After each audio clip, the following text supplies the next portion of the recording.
naging addict po kayo, yung pamilya nyo, kamag-anak nyo, choice nila yan. Yung nagbenta sila ng droga, choice nila yan. Yung naging drug lords and drug dealers sila, choice din nila yan. Pero yung mga naging biktima ng mga yan, ng drug dealers, ng drug addicts, saka drug pushers, hindi ho nila choice na maging biktima.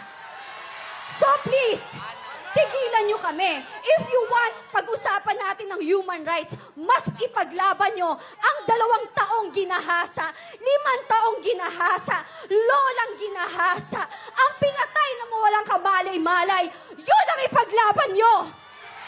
Yun ang masakit. Kasi pinaglalaban nyo, kriminal. Pinaglalaban nyo mga walang kwenta. I'm sorry, hindi ako sorry, not sorry. Kasi napaka-peke. This is not about human rights. This is a political assassination. Kasi kung kampante kayo at talagang confident kayo na ang liderato nyo ay nasa tama at okay, hindi kayo manggigipit ng tao.